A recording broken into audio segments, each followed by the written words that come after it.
just sit on the ball. Great. Yes, I have a question for you. So I keep you in my neighborhood, so to say. Good afternoon, everybody. I'm really delighted to be here, and that is not just a polite phrase, but I'm learning, and I'm absolutely certain that you will be a type of advisor. And that was also a dear question to Cory. Not that long ago, I was Skyping with my eldest granddaughter. She is American, she's living in San Francisco, she is 4.5 years old, and after I thought a nice chat, she said to me, Nene, that is her name for me, Nene, we are not on the same page. And I said, pardon me? And she said, no, I have my own principles, and you have different principles. And I said, we didn't discuss about principles. She said, I don't need to discuss with you my principles first. And that is exactly what is, anyhow, for me, so challenging, that generation is pure. They are not diplomats. They are not thinking, am I perhaps hurting or whatever. They are telling the truth. And that is at stake. And that is what I'm so fascinated by, this whole new technology that we are in. We never ever had a technology, not even the printing book invention or industrial revolution, we never ever had an invention like this that is so involving in a society, and rightly said by you, it doesn't depend on age, it doesn't depend on color, it doesn't depend on culture, it's there. And my most fascinating experience, by the way, were in Africa, deep in the jungle, where you could find people who were taking advantage of this development. I was just wondering, and that is my question to you, Cory, and I couldn't agree more that we should solve the problem in a very radical way. But then we have to be on the same page, so to say, what is the problem? And what I would prefer to say, what's the challenge? And you were discussing what are barriers and what are also barriers in our way of approaching. For I'm always thinking it should be an out-of-the-box approach, and it should be an innovative way of thinking. And don't misunderstand me, I'm not able to do that way. I can just judge and find out and ask questions to my neighborhood, and I'm absolutely blessed with very talented people. But we are just with a handful, so to say. So what I did already, and then I'm coming to my question, what I did already is asking 27 youngsters, and they are between 18 and 29, so to say, to be my advisor. And so they are not only twittering, but they are sending me blogs, they are sending me mails and what have you. But that's not enough, so to say, and that is not normal advisory board. We are not polite to each other, we respect each other, they are straightforward. But what I have mentioned, and talking about the issue of this event, of today and tomorrow, and I'm grateful that so many people from all over Europe and a bit out of Europe are involved in this project. I am highly interested when we are talking about the kids and the real youngsters, what we can learn from them. For it is so easy to say they are vulnerable. Well, I'm the first one to say so, and perhaps even more than any one of you. But vulnerable doesn't mean that they can't think of their own business. And that is what I'm intrigued by. How can I involve those youngsters, the real youngsters, in what we are trying to make a policy out?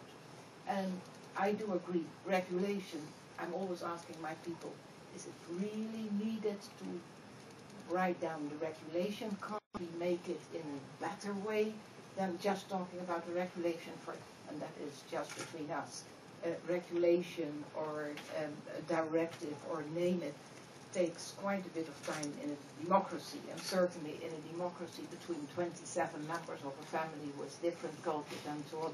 So could you do it a different way? And sometimes, but that I'm really open to you, we are taking still the means and the ways of acting former century So when the postman was delivering our proposals and so on and so forth, and now we are using just the consent, and then it is already there. And we are still not using it in a way that it is updated and so on. Having said that, question. What is your advice? And I'm very, very sorry, I have to leave, but I will certainly get your answer. What is your advice? What would you do if you were me? If you had my portfolio, by the way, there is no vacancy so far. Okay, I like London. Well, Brussels isn't bad, and there is an excellent train connection. But having said that, what would you do if you were me, having the responsibility for the digital agenda? Under the circumstances of today, for me, this portfolio is by far the most important of all the portfolios of the Commission. Why? Having an economic crisis and financial crisis, this can be the answer to go and to get through this situation, creating jobs and creating better circumstances for everyone, the youngsters, but also the older ones. So, would you mind? Sure. And would you apologize me? But I have my people here, so I will get. Yeah? Thank you very much. Cheers. You. Well, you know, I'm the father of a 4.5-year-old as well, and I want to put your mind at ease that when 4.5-year-olds say seemingly cruel things, it's sometimes just random. Yeah. Just so you know, they are. If you could initialize every random number generator with a 4.5-year-old, all ciphers would be secure forever. So, in terms of, you know, there's a. What I'd like to do really is incorporate by reference my answer, which is that a guy named Eben Moglen, who used to be the General Counsel of the Free Software Foundation and now runs an organization called the Software Freedom Law Center, gave a speech at the Freedom to Connect conference last week called Innovation Under Conditions of Austerity. And it was primarily a talk about how free and open systems and neutral networks allow people to do more with less, and how basically the story of the last 30 years of networked innovation are about open platforms being generated that were used to create titanic fortunes, not for the people who made the platforms, but for the people who built on top of them. And the problem is that many of the people who built on top of those platforms would now like to shut the platforms down so nobody else comes to compete with them. And there are parts, and you know, large companies have lots of different elements to them. But every big company in the tech space is in some way implicated in this. So as a policymaker, I think it's really important that when a company comes to you and says, we have been great innovators, and it's really important to us that you give us policy that is in support of our continued innovation, that you make sure that what they're saying isn't, we'd like to shut down the open platform so that nobody follows on and puts us out of business. Whether that's saying, we like the neutral internet for the real wired internet, but if you're running a mobile phone internet network, a neutral internet isn't important. The speed by which a packet is delivered should be determined by how many bribes have been paid, not by whether or not someone wants to get the packet. That, I think, needs to be resisted by policymakers. And I think when it comes to kids, the one other thing that I would say about how kids use the network and investigating the harms that arise to kids, we spend a lot of time worrying about what our kids see on the internet. I worry about what my kid sees on the internet. She has a little tablet, and like every parent, every now and again, we end up letting YouTube or the TV be the babysitter. Sometimes you just need to get out the door, and you get to sit in one place for 5 minutes while you get everything ready to get out the door. So every now and again, my daughter will be watching Charlie and Lola or Peppa Pig, and then she'll click the related videos. And sometimes like Peppa Pig, but in Spanish. That's cool. She learned some Spanish words. Sometimes it's Peppa Pig in Spanish, and then the next related video is Peppa Pig in Russian. That's cool, bit weird. And then sometimes the related video to that is Peppa Pig, but somebody has overdubbed it with screaming and swearing. Right? And that's the kind of thing I think, and violent speech. I think a lot of parents worry about their small children being exposed to this, and it's happened every now and again. Thankfully, as a parent, it's really easy to hear that. Right? You're like, oh, what are you watching? No, we're just going to change that. Never any problem. I go over, I change it. She's never turned to me and said, Daddy, why was Peppa Pig saying those terrible, terrible words? There's only one time that my daughter ever fought back when I said, we're not going to watch that on the computer right now.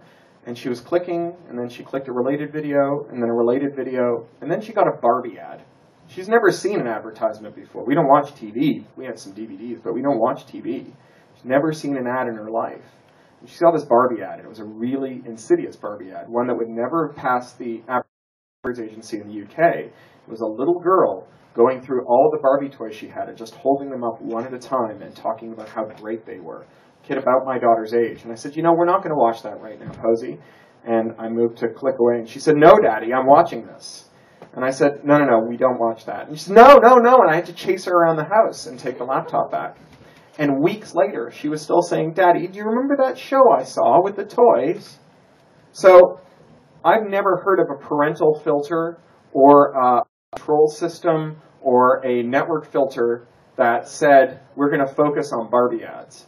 But when you actually look at least at the evidence from my family, it's the only thing that we really need to block. It's the only thing our kid is actively seeking for that we want to keep away from her. And I bet you as a policymaker, if you ever set out to make a national firewall strategy that was about helping parents stop their kids from seeing Barbie ads, that you would be out of a job within a year, at least by the next election. So I think that that's the other major policy consideration.